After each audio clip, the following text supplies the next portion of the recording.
बताओ तनी। बोल बचवा।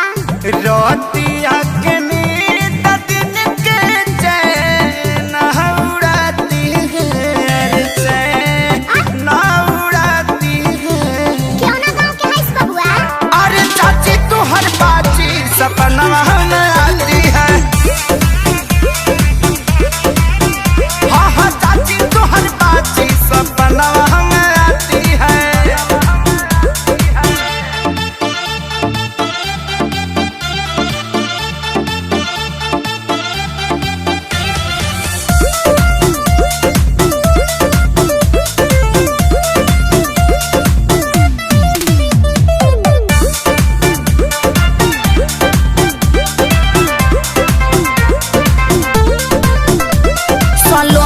कॉलोनी में काहे खातिर रहिला, मैटर मोहब्बत के माई से बतैला।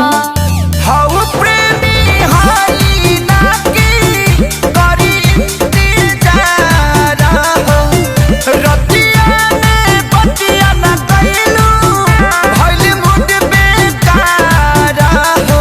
अरे दीदिया लगे सुत रही बानर अल्लाह तो क्या भूत ताहर रहन खोरा पाती है, तू बहुत बड़ाया बाटी है। का कोइली सरे? इजियल काल कइले बिया। कैसे बाबू? रहतिया के नींद दिन के चैन उड़ाती है, यार चैन उड़ाती है। हमारा तो कुछ नहीं के बुझा। अरे चाची तू हर बाची सपना में आती है। अरे चाची तू हर बाची सपना में आती है।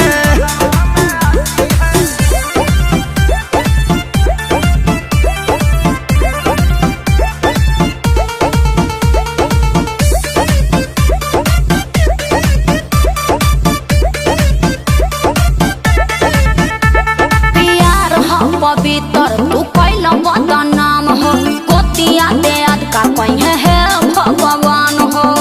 भेरी भेरी सॉरी जानू अब कुछ ना करब हो, नहीं खीसी यही है अंती गोड़ौन कर धारब हो। जात जाते को चुमा दे दो।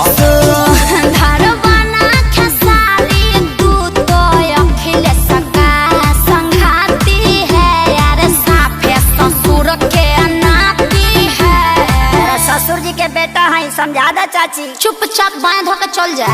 रोटिया के नींद दिन के चैन उड़ाती है, चैन उड़ाती है। सपना मत देख बबुआ। अरे चाची तो हर बाची सपना आती है। काहे खातिर जाले कुत्ती, काहे खातिर जाले। अरे चाची तो हर बाची सपना आती है। जा दो बबुआ जा घरे, आज के बाद एकरा के भोरे ना देम कि तहरा सपना में जाई।